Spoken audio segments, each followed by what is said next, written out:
from the back of Ruth the Realtor's car, it's the Stacking Deed Show.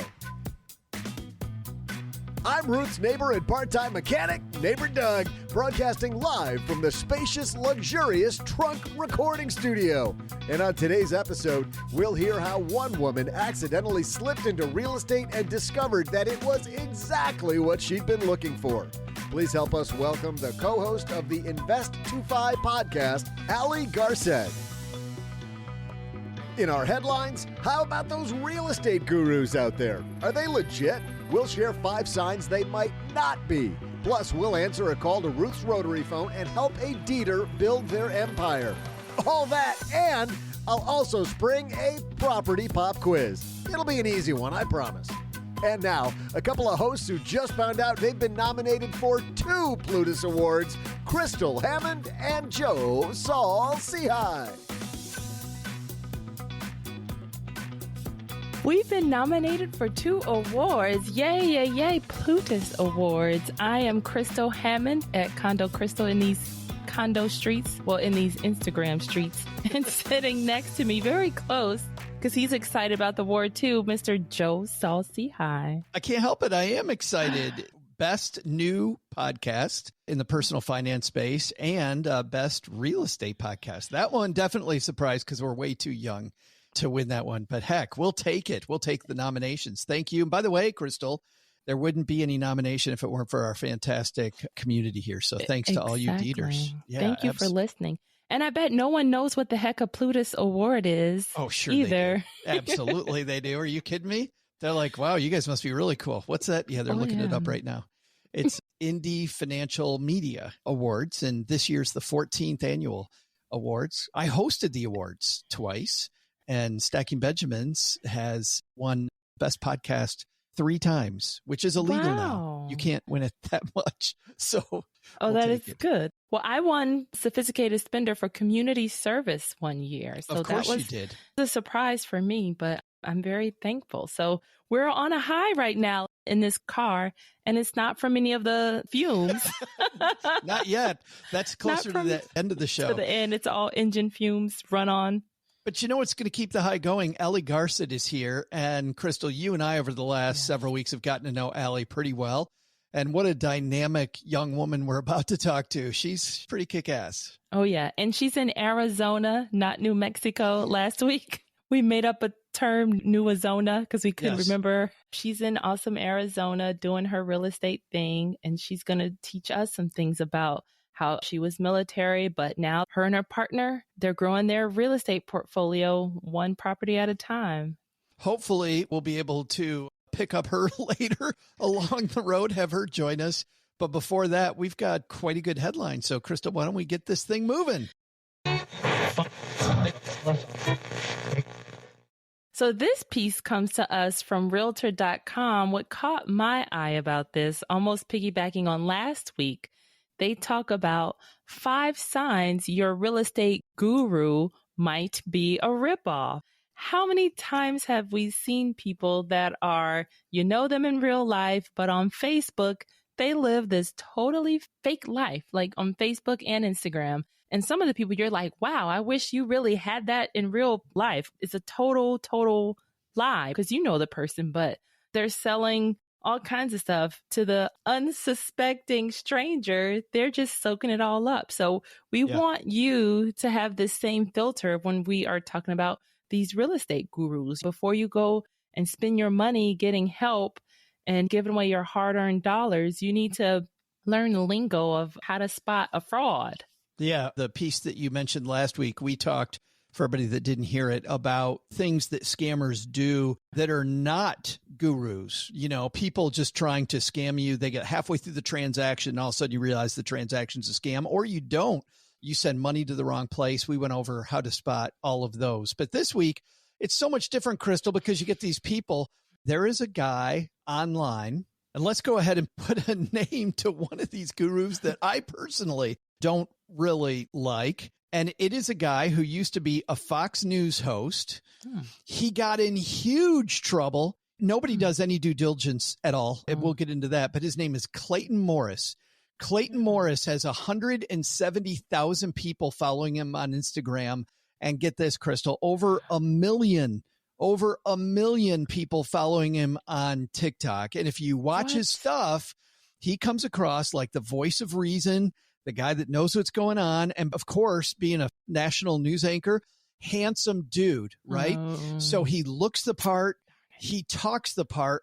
Don't take my word for it. I don't want anybody to take my word for it. Just put Clayton Morris real estate scam into your browser and you will find out. What's funny is Clayton Morris was not involved in a scam as much as he was just involved in some crazy stuff. So it is not hard to find some disturbing stuff about Clayton Morris. In fact, I'm putting this in now. The top piece that comes up is from Newsweek. Former Fox and Friends host accused of Ponzi scheme flees United States. So he's out of here. Yeah, the second search, ex-Fox News host, business partner charged in real estate scam. By the way, that's the New York Times. The next one from Indy Star. Next one from Invest for More. Clayton Morris and the Morris Invest fraud accusations. Exposed. Meet Kevin on Clayton Morris fraud. Clayton Morris reviews, legit or scam. Like just put in Clayton Morris scam, and yet the dude gets more and more followers. More and more people. And he had 1 million, right? How is that even possible? 1 million. But hey, we also forgot to celebrate our 50,000. We reached the 50,000 downloads. Just a squirrel moment. Right. Let's take a break from this discussion for a squirrel moment. We did have 50,000. Yeah. I'm humble. I was before and after, but that's all. Thank you. Thank you. It is amazing. Now, can we get back to this, Crystal? Yes. You good? All right. So number one, are we done with Clayton? Yeah. There's no T in Clayton, by the way. We just had a conversation about this the other day. Oh, but there is in this one. There's no T. Well, the enunciation, get it? Atlanta. Oh, there's only one T in Atlanta. Yes, I gotcha. Yeah.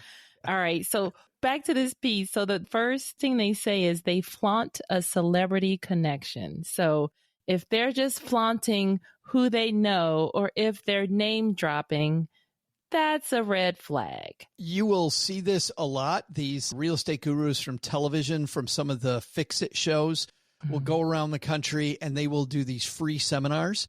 The free seminar, Crystal, guaranteed is going to tell you nothing. Yep. They're going to tell you nothing. They're popping up everywhere. And I'm like, this celebrity has no connection to the community whatsoever. They're just trying to coast off of whatever TV fame they have. And it looks forced, in my opinion. I was like, nobody's going to that.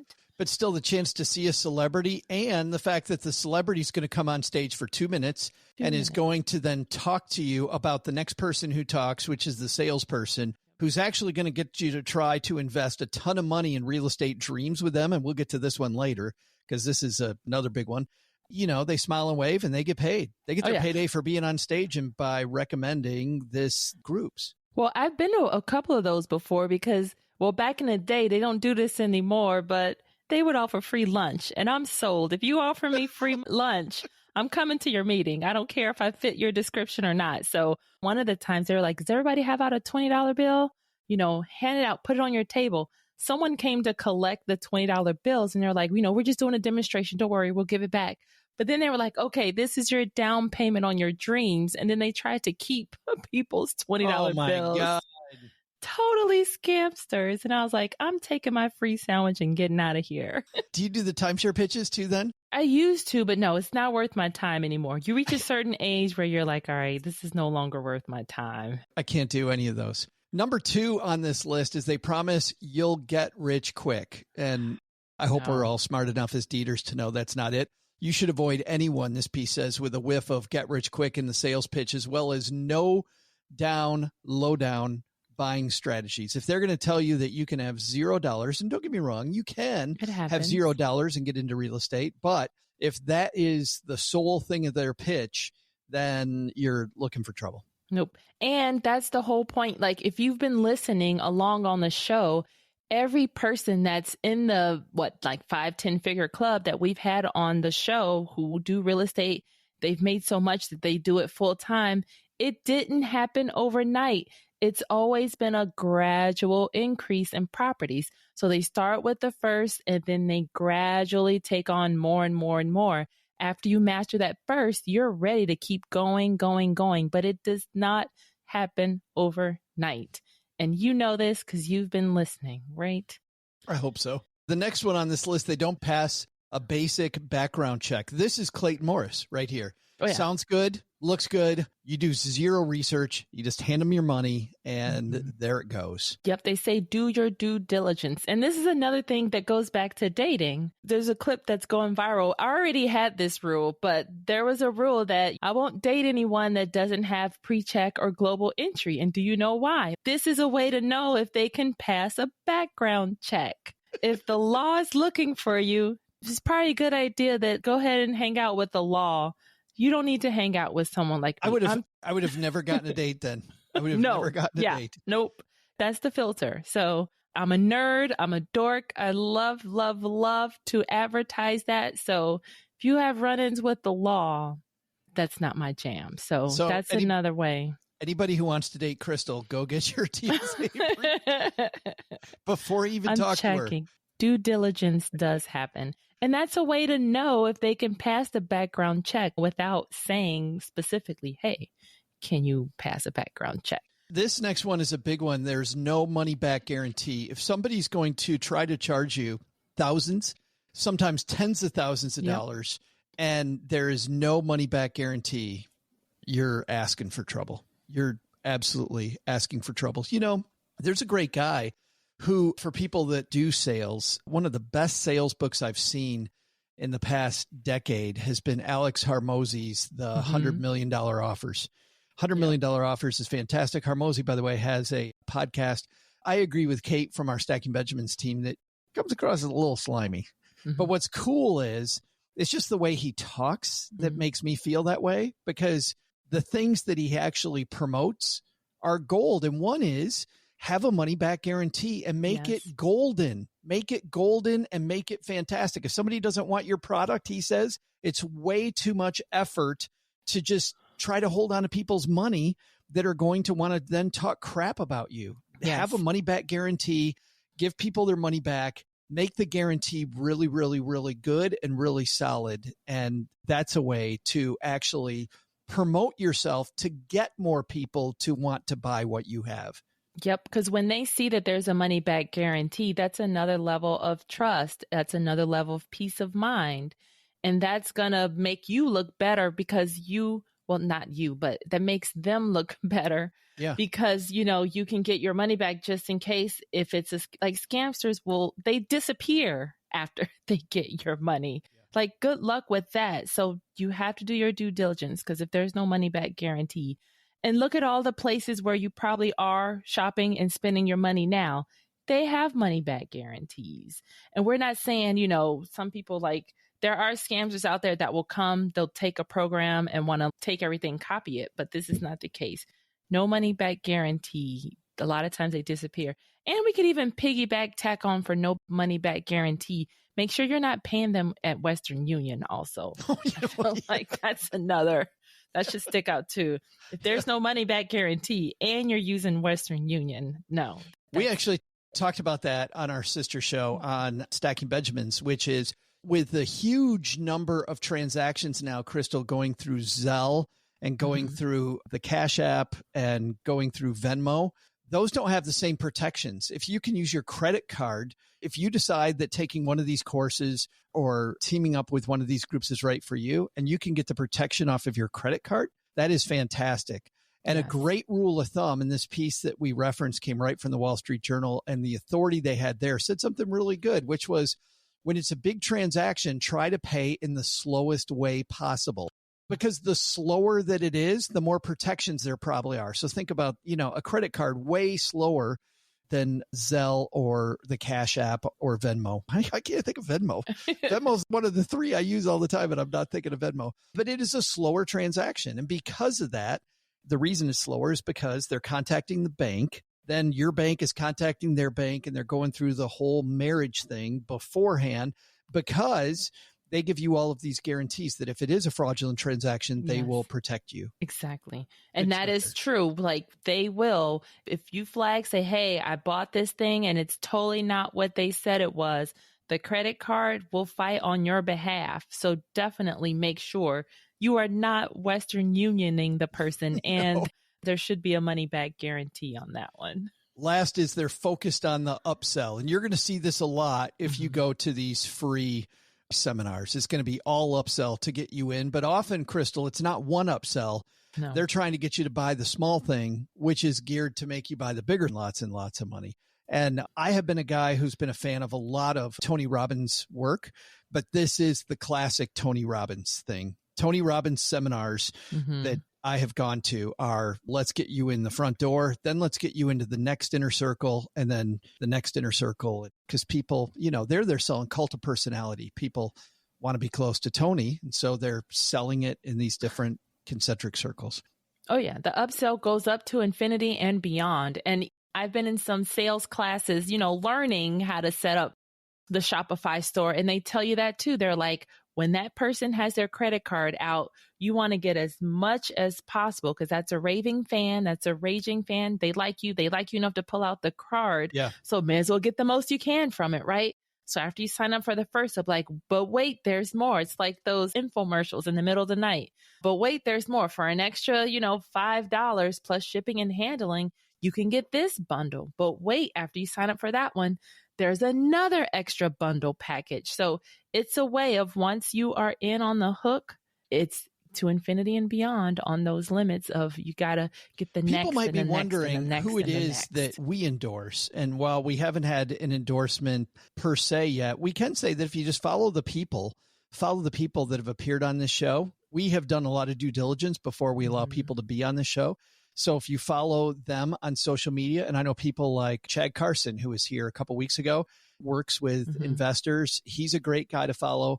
We are going to be working with my good friend Paula Pants and your good friend Paula Pants course. So we're going to have Paula on in a couple weeks. Of course, we can recommend Paula. Alan Corey has a good course. I know that they just came out with their course. We love Alan. And so the people that are on this show generally are not going to go through all this stuff. And you can look up Alan Corey's name and you're not going to find Alan Corey scam anywhere on there.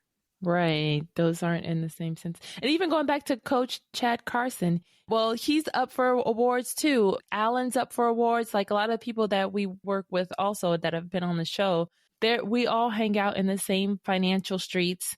And we're respected by our community because we wouldn't be up for awards if we weren't known, loved, and respected in the community. Because I can guarantee the scamsters, they get found out really quickly and they don't come back. And over the almost decade and a half of Stacking Benjamins, the number of real estate scamsters who have tried to get on our show is just so huge. There's so many of them out there, but that's for another day. We'll link to this. Crystal, you're going to link to this in the show notes, I'll bet. Yes, and you can head to stackingdeeds.net/show notes where you will get them hand delivered to your inbox by the virtual minions in the internet streets. I'm going to just say streets all the time. After I write it, I'll get my delivery people. Yeah, and then Joe was making fun of me because before we started recording, I was like, let me turn off my fan. And he's like, oh, is that your biggest fan? I said, I'm your biggest fan, Crystal. Come on. Coming up next, Ali Garced is the co-host of another real estate podcast that we like. She's co-host with a guy named Craig Kurlop, who is just an awesome individual. Josh Dorkin, the curator of Bigger Pockets, told me once, he said that Craig Kurlop would sell you his underwear if somebody would buy it. Well, actually, I take that back. He would loan it to you. Like Craig is house hacked. He has done all kinds of crazy stuff. He is a guy that any way to make money. And Ali is also pretty aggressive when it comes to money-making opportunities. We're going to talk to her about how she accidentally got into real estate and it ended up being the greatest thing for her. But before that, Crystal, I think if you want to wake up Doug, Doug's got some trivia for us. Doug, what's going on back there? Hey there, Deeders. I'm Ruth's mechanic neighbor, Doug, and today marks the birthday of Cindy Williams. Cindy was half of the comedy duo Laverne and Shirley, a show which was a spin-off of Happy Days. For all you under 50, that's the show where Henry Winkler first made his name as the Fonz, before he started selling reverse mortgages. Laverne and Shirley took the series to new heights, though, becoming the most watched television show by its third season. Here's the real estate question, though. Laverne and Shirley met working in a bottling plant in which American city where home prices have been pretty affordable? I'll be back with the name of the city and probably a lot more goodness in just a moment.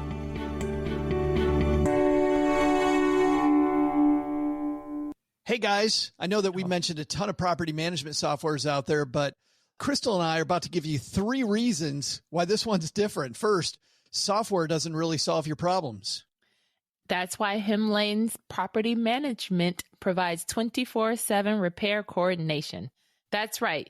Use your own service professionals, or you can tap into their many of you are licensed investing out network. of state. Hemlane connects you with licensed leasing agents and other tenant placement services to help you find and place a tenant. Third, Hemlane is ranked number 1 by Gartner with 4.8 star reviews. So that's legit. Manage your rental properties with 100% transparency, easy for me to say, Crystal, and control without the administrative work through Hemlane. They offer everything from advertising your rental to over 30 rental websites to automatic rent collection and late fees. Best of all, you can tap into their network for a more hands-off and remote experience. Hemlane will increase your satisfaction and your cash flow with your rental properties. Visit www.hemlane.com and don't forget to mention to tell Hemlane that you heard about them through Stacking Deeds. Hemlane will dramatically improve your property Hemlane.com, and management. make sure you tell them that you heard about them here at Stacking Deeds.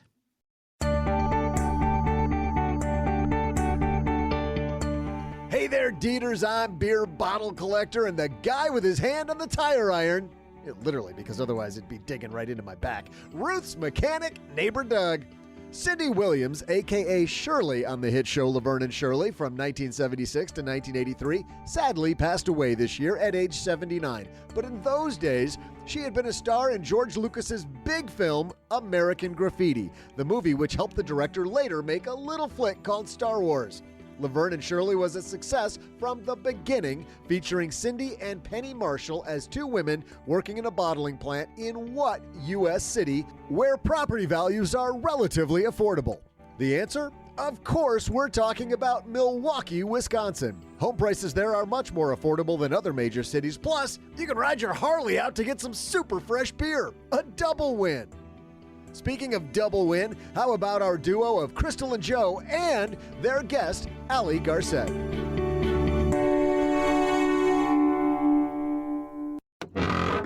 Oh, Ruth, pull over. Wait a minute. We know this woman. We do. It's Ali. Ali Garced is here. Just scoot over, Crystal. Oh, this is the part I love, the scooting. Ali, how are you? Hey, friends. I'm great. How are you? So what the hell are you doing in Texarkana? Is that where I am? Oh, damn. I'm lost.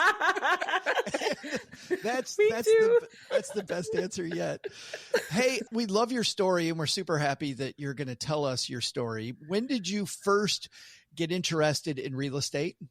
I was actually first disinterested in real estate growing up because my dad was in real estate. Oh, good. Yeah. It's better worded when I say my dad is in real estate. He's still around. He's doing real estate. He's all right, right. No past tense yet.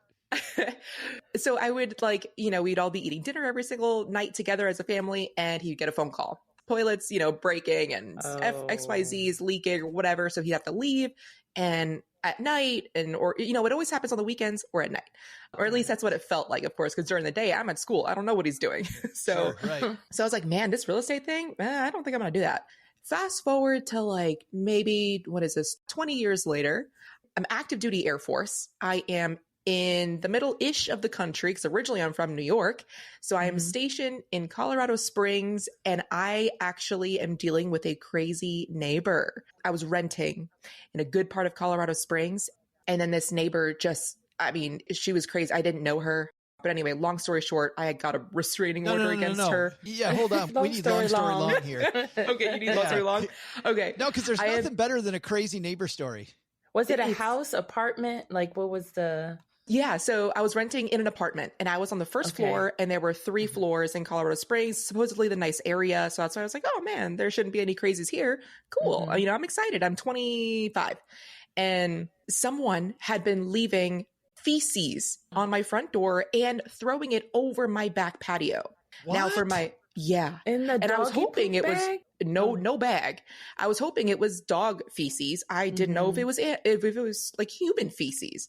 So I'm asking the apartment complex for help. I'm like, hey, can you guys have security guys? Do they come around? Can they come around more often to my area? This is what's happening. Got no support from them. At my W-2 job, I was a special agent or a federal agent for the Air Force. So I thought maybe it was a subject that I was investigating. I'm like, somehow they found my address. You can just look anybody up now. So I'm like, I don't know if this is because of my job or if this is just a random event. It ended up being just a random occurrence. Well, but hold on, Allie. That would scare the hell out of me because I'd be thinking, are people watching me all the time? Is this some bigger plot? I'd be scared to death.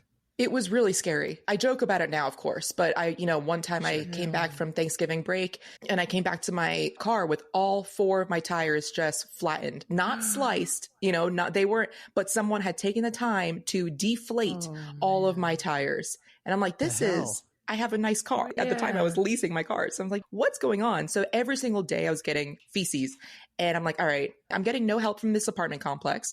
I need to find someplace else. So I tried to get out of that lease. They said the only thing that they could do, even with the restraining order, the only thing they could do. Wait, hold on. How did you find out it was her? Like, how did you skip this? Everybody's yelling at their device right now. How the hell did you find out that it was your neighbor? Being that I got no help from my apartment complex, I had to take matters into my own hands because that's the way that I am. So I purchased these like Arlo cameras, right? And so I put them outside in the common area where I'm not the only one living in that hallway, but hey, the apartment complex wasn't going to help me. So I wasn't going to ask them for permission. I'm just like, I need to find out what's going on. They probably even had some rules where you can't do that, but who cares at this point? Yeah. I didn't give a crap. Take me to court. I've already been there, clearly. Crap. You didn't give figuratively or literally, you didn't give a crap. Yeah. So, and then fast forward, as soon as I put up the cameras and I needed a ladder, I needed all the equipment. I'm not really like handsy, with my hands. So it cost me like We're glad you're not $500. handsy. Handsy means something else. Especially with this, I was going to say, especially with this back seat being as small as it is, Allie. So, handy. Handy. Thank you. Handsy. Oh man.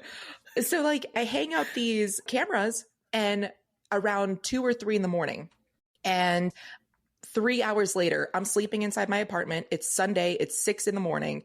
And 3 hours later, I'm getting notifications of the camera going off. And which was only focused on my apartment. I don't give a crap what's happening anywhere else. And I found the person. It was my neighbor 2 stories up, living on the 3rd floor, who I had normal, small interactions with. Like when I first met her, she was like, oh, what do you do? And she said that she travels a lot. I was like, oh, so do I. I'm in the military. And being that I was a special agent, we do wear guns as part of our uniform and they show we don't have to conceal them. So it's like open carry pretty much anywhere we go. It's sometimes concealed, whatever, doesn't matter. That fast forward to me seeing her outside of my apartment. I'm waking up 3 hours later and I'm seeing somebody put feces, like smear it on my front door and on my welcome mat. What the hell?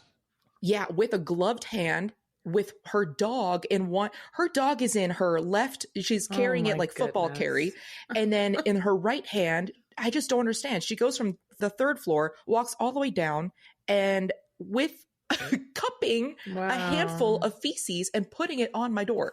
Wait a minute, hold on. So did you find out why it was you? Why you were the target? That's what I needed to go to court for. So after that, I was like, okay, this lady is not okay.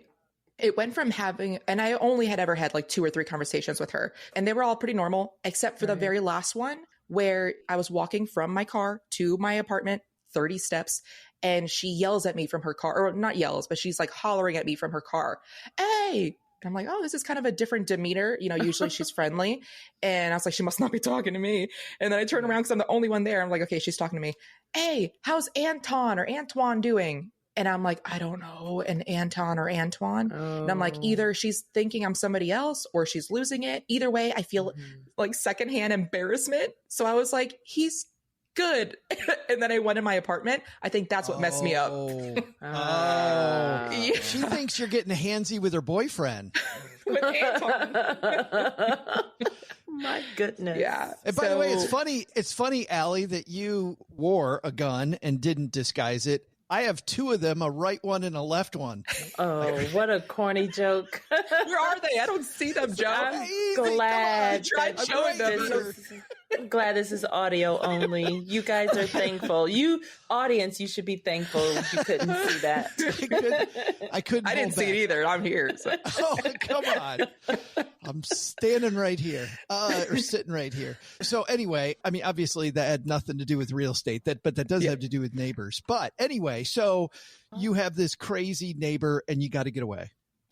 So I purchased out of necessity. I felt uncomfortable. And at the time, renting another apartment was a turnoff for me. I didn't want to be subject to their regulations of I couldn't put up cameras and they have security team, but only to check if people are in the pool after hours. You know, it's not, no, thank you. And I realized crazy people live everywhere, even if you're in the best part of town. So I left in a hurry. I actually moved on base for a little bit and I was looking for a place to purchase. I'm like, you know what? Maybe it's time for me to buy, do whatever I want with my own land, you know, like have cameras, do whatever. So because I was active duty Air Force, I had the VA loan available to me. I didn't understand the power behind the VA loan. And so I purchased a condo, just a 2-bed, 2-bath condo in Colorado Springs. And right before I'm about to move in, I get short notice deployment orders to Afghanistan. And so the purchase still goes through because I had intent to live. And that is the beauty of the VA loan. And, you know, at the time, they call it volunteer deployment. It's not volunteer. Nothing ever is volunteer. You're voluntold. So I'm told to go to Afghanistan. And you know what's ironic? At the time, I was like, you know what? Yeah, I think I'm probably safer in Afghanistan versus Colorado Springs with these neighbors. So I gladly left.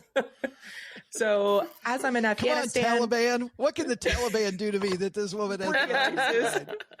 Yeah. Anyway, some other crazy stuff with the neighbor. She ended up chasing me. I didn't know what, like her hands were in her pockets. It was a whole thing. We went to court, hence a restraining order. So I'm going to Afghanistan. Life is better there for me on base, you know. And at the time, but right before I left, knowing that I didn't want to pay for 7 months of an empty house or empty condo, I rented it out. So I hired became a landlord. I interviewed, I think, a whopping two property managers because I knew that I didn't want to do it from afar in a different time zone, not knowing what I'm doing. So I was like, all right, you sound good enough. Cool. Can you help me find a tenant? And I'm still with them now to this day. Worked out pretty well. Wow. And I actually just paid off that property. You got so lucky. Wow. But let me ask you this, because obviously you wouldn't recommend, you and Craig would not recommend that strategy of, hey, just interview two people and, go with one and then go to Afghanistan. Rock, paper, scissors. Or if you were doing that again today, if you were doing that process again today, how would you do it? How would you look for a property manager differently? Super good question. So I would interview as many as you can handle, but at a minimum 3. 3 is always going to be my number. Contractors, for any vendors, photographers, anything. My number is 3. And really just get a feel for how they respond to you. First of all, do they respond to you right away, being that you are not even their client yet? Because hopefully they do. Yeah. If they don't, then imagine what the communication is going to be like once you do become their client. It's not going to get any better. Yeah. It's never going to get better. So do they respond to you? And read the reviews. When you're reading the reviews online, there are 2 different types of people that will review property managers. They're either the tenants or they're either the landlords. So as you're reading them, do a little bit of critical thinking and ask yourself, who is reviewing them right now? If they're getting a lot of bad reviews from tenants, I'd say that's actually a good thing, depending on what the tenants say, of course. If they're getting a lot of negative reviews from landlords saying, hey, this guy is managing my property and I don't hear from them, I'm not getting my money, whatever, then run away. But if a lot of the negative reviews are, hey, the property manager kicked me out of the house, it's not my fault I didn't pay rent 3 months, 5 months in a row, that might be a good thing, because knowing that if for some reason something happens with your property manager will be on the eviction process right away. Also, just get a feel for how they answer your questions. If I can plug somebody here, Rich Carey. If Rich Carey has a good, he has a good series on YouTube that anybody can listen to of questions to ask a property manager. Look him up on YouTube or look anybody up on YouTube. Other questions to ask. Another vet as well. We actually were both special agents. So same career field. Did you know him then? I did. Actually, that's how I got to know who he was. One of my like super close friends, coworkers, worked for him. Yeah. Small world. That's wild. Small. So, okay. So you're in Afghanistan. You have one property, but then you're obviously coming home. You need a place to live. This does not make you Ali, the amazing real estate investor yet. So step 2 then in this series of dominoes. Yeah.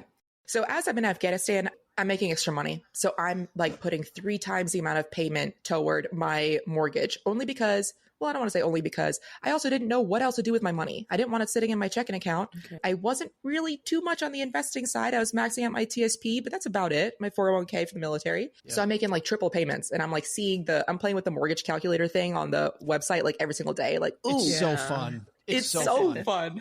That's what I do for fun. And so then I come back and I need a place to live, right? So, but typically in the Air Force, as soon as you deploy, you come back, chances are you're going to be moving. So I ended up moving from there to Monterey, California, was not going to buy there. So I kind of just rented someplace. My follow-on after that was Tucson, Arizona, which is where I'm at now. So that's where I purchased my second single family with a VA loan. And I still have both of those. Well, I have one VA loan out now because I paid off that first one. Yeah. And then I purchased my third one after that was a single family out a turnkey with a turnkey provider rent property management company out in Oklahoma City near Tinker Air Force Base, which is also where I spent some time, not so much in Oklahoma City, but just right outside. So I knew about the area. How did you find that one? So I actually was looking first for property manager, like turnkey property managers. With my job, I did not have the time to go scour a deal off market. I tried and I was like, I just don't have the time for this, nor do I like it. So at the time, I knew I was paying retail price and like premium price, but I love reading reviews, man. So I read all the reviews of all like the different turnkey properties. Some people are very against turnkey because you're not buying with equity up front. But if you're buying with, I think just for peace of mind, and I had extra money at the time that I wanted to put into real estate, I'm like, I'm not going to wait, so let me just purchase now. I don't know if you guys are allowed to like say companies, but I do recommend them. Well, I was going to ask, is this kind of a roof stock thing? No, it's with Chris Clothier, REI Nation. REI Nation, yeah. Yeah, REI Nation. They used to be something Memphis or whatever, but since then they've expanded. They've done a pretty good job. Well, just a question about that too. So as you're evaluating this property, what was it about that one that you liked? Did they publish like an expected ROI? That stuff always drives me crazy, by the way. Like, hey, we think this is going to get X rate of return. I'm like, okay, let's just take 2 off that number. Maybe, let's just decrease it by 2 or 3. That's probably what we're going to get. But was it that? Was it the area? I mean, what was it about that particular turnkey that impressed you enough to put good money behind it? There are a lot of turnkeys will focus on different markets. And so again, I read all the reviews. I didn't see one negative review. I spoke to other investors that had purchased with them and I asked them for some names. Of course, they're going to give me their best names, right? Sure, but those best names, I'm like, wow, you've purchased 13 properties already with them? Like, okay, that says something. So they were focused in a couple of different areas. I wanted to focus on an area that I already knew. I already knew about Oklahoma. I had spent time there. So I had been to Oklahoma City a lot. So I kind of knew like where the military members lived, like what areas were good and not good. The first question that I asked them was, I want to, because I'm like just at that point, 2018, 2019, discovering fire and all of that. So I'm like, I want to purchase with the 1% rule though. I want 1% of the rent for the value of the property. And they said, they don't do that. They like right from the start, they're like, we do not have 1%. We come semi-close, 0.8, 0.85. So I was like, okay, I know that I like the city of Oklahoma, that area. So I'm going to wait until something comes around that price. And being that I already had a little bit of like knowledge about Oklahoma, I was doing my own rental analysis. Their analysis, anybody's analysis, I don't use. I do not use. Yeah, because they inflate it so much. It's a good practice. It's a great practice. It's almost like when, and I'm sure you and Craig are the same, when people pitch us to be on the show, they always send like the one sheet and I throw that shit away. I just immediately, I'm like, I'm going to do my own research about who Ali is. I'm not going to read this glorified thing, but it's even more important when it's your money and it's a piece of real estate, because the syndicate, the turnkey, whoever it's going to be, is going to give you just this beautiful garbage. Yeah, beautiful garbage. garbage. That's a good way to put it. Yeah. Another thing that really makes them stand out is every single month they call every single one of their owners or those that, purchase with them. And they call them, and it's a 12-second call. So it takes no time on their end, depending on how many, owners they have. But what makes them stand out compared to any other property manager that I've ever seen is that they call and they'll say, hey, rent is paid in full and there are no maintenance issues. Do you have any questions? Oh. No? Okay, great. Wow. Thanks. And no one else does that. And it takes I would never get into property management, but why don't other people do that? It feels so good. I look forward to their calls, which is the opposite of any other property manager, Any other property manager, if somebody calls me, oh man, I know the water heater broke or something happened. Yeah. It's funny how such a little thing can create raving fans. Yeah. Yeah. And I think about that with people doing Airbnb, VRBO, short-term rentals. Like there's so many things you can do that are little tiny things like that would create raving fans around your property and would make it so much easier for that property to always have a waiting list of people that want to be there. It's not, we focus on all the big expensive things and just these little tiny touch points are so easy. Yeah. So going back to the beginning for your third property, you actually found it through that property management company and now they manage that property that you bought through them. Yes. And I got my own inspections because, they're always going to offer their own inspections. So I was like, no, I'll hire my own. So I found my own inspection company. They went out. I got the inside scoop from them and I called them beforehand. I was like, hey, tell me everything. Make it as red as you can make it. They're like, we're on it. So I read it. And I was like, well, this looks pretty good. So always get inspections and always talk to them. Be like, hey, make this bloody. I really wanted to hear the human feces story, which means we're not going to be able to hear every single property. But I do want to ask this. And so how many properties do you have currently then, Ali? Yeah. So fast forward, I got married and now my wife and I have 7 properties. I always mess this up. 7 properties, 8 doors. Gotcha. Nice. One of them is a duplex. Yeah. Yeah. Are there any of those that you regret? So far it's been just a good journey, these first 3 that we heard, but are there any where you're like, man, I really stepped in it with that one? Stepped in it. I almost have several times. So unintentional. Any that I regret? Actually, no. Yes. I mean, so the equity and of course the market was up. It was in everybody's favor to have purchased yesterday as opposed to waiting. That's what allowed me to separate from the Air Force as a millionaire after only spending 10 years in, and now I'm just more focused on cash flow. So I know that not everybody is. Some people are a refi till you die. I'm focused on pay down. So in that way, we just have more cash flow to take just take some time off, relax a little bit, especially now that my wife is separated from the Air Force after 20 years. Well, enjoy. Well, and in Tucson too. I mean, what a great place to go. Historic downtown. We're leaving. Are you leaving? Yeah. Actually, we want to move to DC. So yay, neighbors. We'll see you, Crystal. Yes. Perfect. Yeah. Perfect. Looking forward to that. No, I haven't regretted any. The ones that I would have regretted, I didn't purchase. Even some costs with inspections. I've come close to purchasing many, many times and I just eat it. If I don't like it, I will eat it. Well, that's a good point because that's what's guaranteeing your non-sleepless nights, and your worries. Because if it's not right, if it doesn't fit my equation, then no, it's a no. So that's good that you actually stick with that. Short-term costs today avoid long-term pain. I was disappointed you said DC and not Texarkana. Whatever. That's fine. I'll try not to take it personally. Well, I'm here now with you, so That's right. That's what she's really doing here. She's here to apologize because she's not moving here. What else is great is, Crystal, you and I have really, we talk to so many people that are invested in all different types of real estate transactions, from people that are doing wholesaling to people doing short-term rentals, mid-term rentals, long-term rentals, flips. There's so many different things you can do. Ali, you're doing none of those now. Your goal is something completely different now in real estate. Tell us about what you're doing now in real estate. So we actually have a couple of short-term rentals that we are switching to midterms, and some midterms we are switching to long-term, because I don't know if everybody knows, but short-term rentals are down. Airbnb is down. And in Arizona specifically, they're down 50%, 50. It is hurting. It's tough. So those that have purchased specifically for short terms, they're going to be hurting if they don't have another exit strategy. So that's what we're doing. But overall, with the debt pay down, is that where you were getting at? The shred No, method? I was what I'm doing? actually, no. Well, the shred method's a whole different thing. We should just have you and Adam on at the same time and talk about shredding mortgages. But no, you're helping people get into the field of real estate, right? I am. Yes. Specifically, I work with like home buyers, and I'm a realtor. I became a realtor my very last year of me being active duty, knowing that I wanted to leave, separate from the Air Force. What am I going to do? I'll get my real estate license. I'll check it out. And I fell in love. I love being a realtor. Never thought I would, like. What does your dad say about that now, knowing that you hated it back then? Yeah. He actually, when I told him I got my license, he was like, why would you do that? You don't need to get your license to invest. I'm like, no, I'm going to do this as a business. He was like, what? It's worked out. So there, Dad, take that.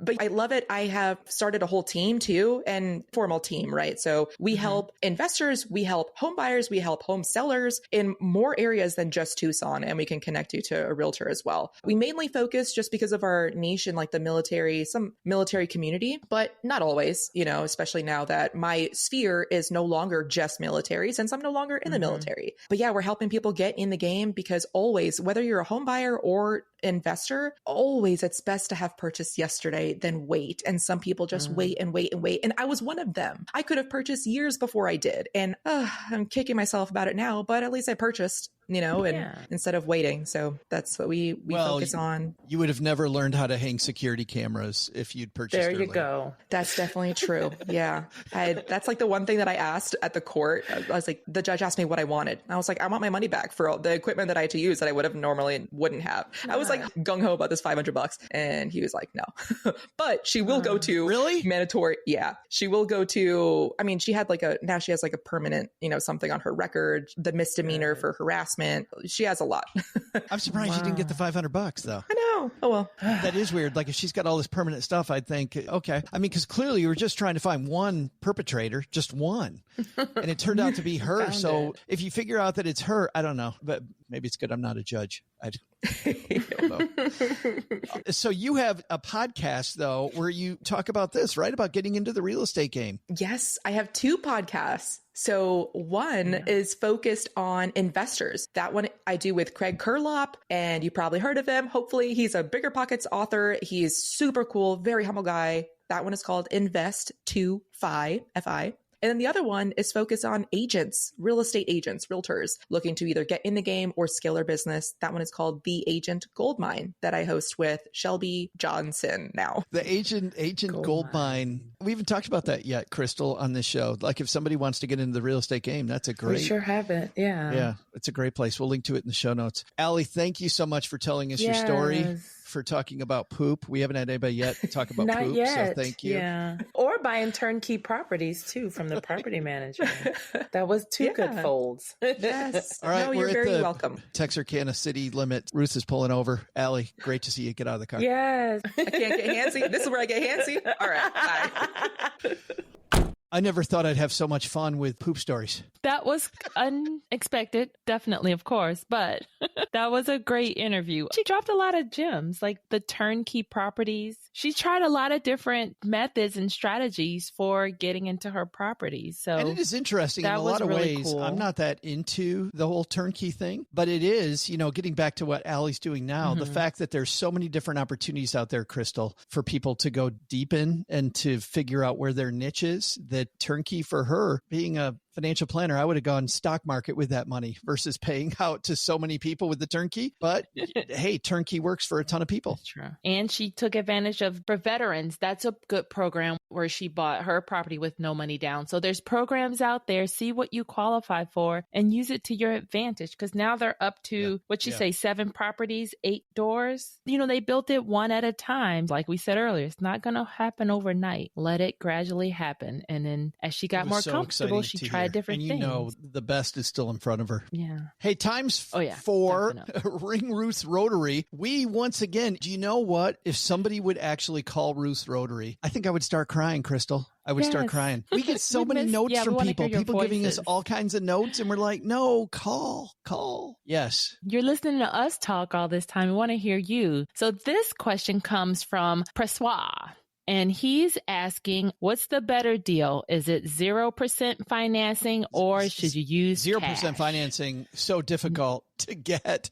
in real estate with interest rates up. I don't know where we get that, but we could even be talking, Crystal, about furnishing a place, right? I mean, there are a lot of furniture stores that will offer 0% down. So maybe we even can find 0% down there if we're trying to furnish our spot. Well, let's say you have FHA or whatever, and you put your 3.5% down. A lot of times after that first expense comes out, you walk away with money at the closing. My first deal was no money down. I put some money down, but it wasn't a hefty amount. And another mistake that I made when I bought the place that I live in now, I actually put too much money down. You know how they say cash is king? No, you should put down whatever is necessary so that you can use that cash. You can have it on hand for repairs and maintenance, and you can also use it to fund your next deal. Putting everything in one basket, I wouldn't do that. I would rather space it out. Just one thing, because I completely agree with you, except for in one instance, and that is that the key to great real estate investing is also cash flow and making sure that whatever the rent's going to be, that covers your mortgage and more, right? In a lot of cases, we want to try to make that mortgage even maybe only a third of what we get, 2/3 to us, a third back to the mortgage, if we can get it. But at the very least, we want to have something over and above the mortgage because we're going to have upkeep, we're going to have repairs, and frankly, we want to make some money on the cash flow here. So if I have a 0% opportunity, but it makes the place not cash flow, I think that's the only time, Crystal, that I would then look at either A, not getting into this deal, right? Trying to reduce the price on the deal and not get into this deal, just look for a different deal. Or I would put more down to make it so that the place cash flows. Right. And that's your option of playing with the numbers. If you have it, yes, but it's always a numbers game. And that's why, I would say those two options, usually for the investment properties is 20% down, or the ones that you live in, the FHAs, are 3.5% down. Those are the two sweet spots. Where you get into 0% financing also can come from the seller. So just like what Vicky talked about, the seller ended up holding the mortgage for her, right? Because she wanted that super low interest rate. Because she's like, hey, I see myself living here. I'm going to treat this place the best.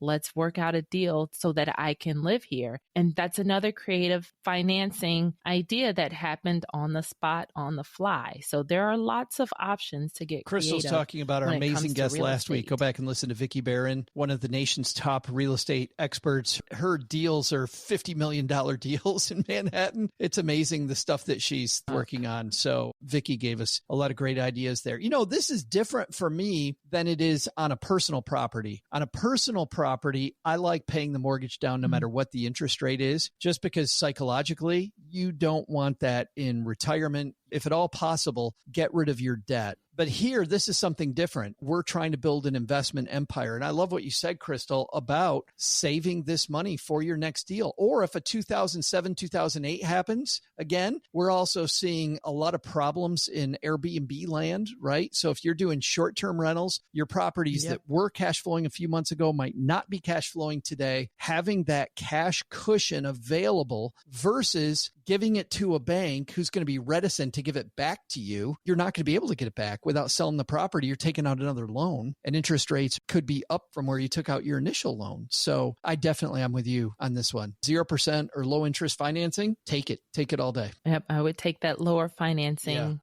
till the cows come home. Yeah, I mean, I'm a guy who's debt adverse, but real estate is a leverage game. Using somebody else's money and being able to make more than you're paying out is the key to this game. And sadly, the real estate appreciation by itself is going to be hit and miss depending on the communities that you're in. So a big piece of this is trying to create cash flow on top of it. Right. And you want to use debt to buy income producing assets. That's a huge thing. Like, I know a lot of people aren't fans of debt because most debt is associated with credit card debt, things that aren't producing income for you. Buying real estate, that's an income producing asset. That is definitely the way to go. If you're using debt to finance income producing, not potential, you have to do that math first. You don't want to hope You want to do the math first and make sure all of your numbers and assumptions are falling within what you see on paper in that neighborhood. If you've got a question where you'd like to call our helpline, we would love to talk to you. Crystal, how do people do that? Yes, please head to www.stackingdeeds.net/voicemail, and you can record a message. I know you can type it if you want, but we want to hear your voices. You can even TikTok us or Instagram me or Joe your questions so we can put it on our socials. There's not many videos out there, so if you want to do that, hopefully that's also an option. But not of me, just of Crystal, because I have a face for radio. No, you too.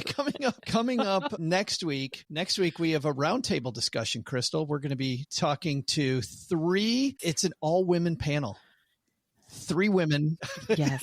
Thank you. You're welcome. Yes. You're going to learn something. They are all women who are full-time doing real estate or investing related activities, and they all had to go create their own benefits package. So we're going to talk about, as you try to transition from part-time into full-time, how do you do it? We'll have real world stories from Lisa Peterson, who wrote a great book called The Mindful Millionaire, Mindy Jensen from Bigger Pockets Money, and of course, Aja McClanahan, who is helping people buy real estate all over the place, even in the Caribbean. Show off. Yep, she's in Puerto Rico actually right now. If you follow principles of increase. I love Puerto Rico. Have you been to Puerto Rico? She just bought something over there. Heaven. I think just heaven. You don't even have to call it Puerto Rico, just call it heaven. The place is amazing. Place. We did get, speaking of community, our community's reached out to us a few times, which is always great. But we got, Crystal, 2 different messages. One from Matthew, you got, and I got one from listener John, both of them wondering what happened to our friend Alan. We just talked about Alan and how much we love Alan, but Alan had a bunch going on, had a ton of stuff going on. And every time that, this goes back to when we started Stacking Benjamins, we went through several different contributors who said, you know what, this is a haul. And frankly, what's funny is Alan had done podcasts before and realized it was all. Crystal, you'd never done a podcast. I would bet this is a bigger haul than you thought it was. This is so much work, you guys. There's been so many tears. Mostly about working with me. There's been tears.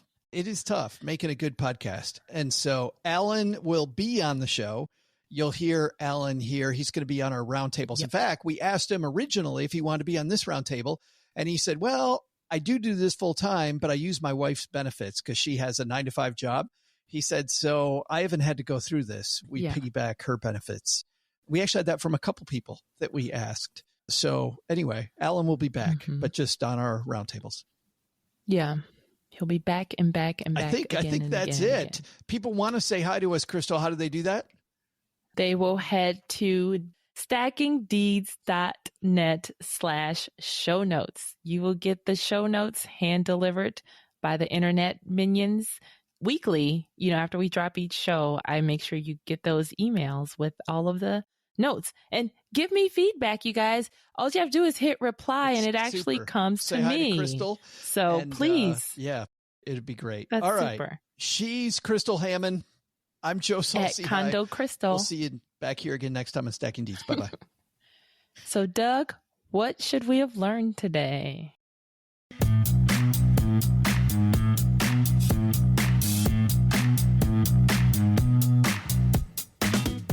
So, what should we have learned today? First, take some advice from Ali Garced. Just buy your first property. You'll learn a ton from the experience, and there's a good chance you'll realize that real estate is much easier than you thought.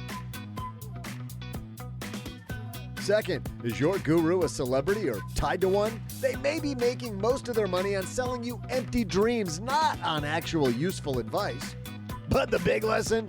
Turns out it wasn't the tire iron in my back, it was Ruth's weed whacker. Seriously, Crystal, do we have to do every episode from the car?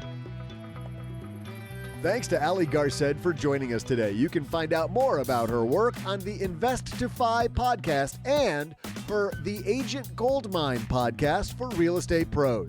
We'll also include links in our show notes at stackingdeeds.net.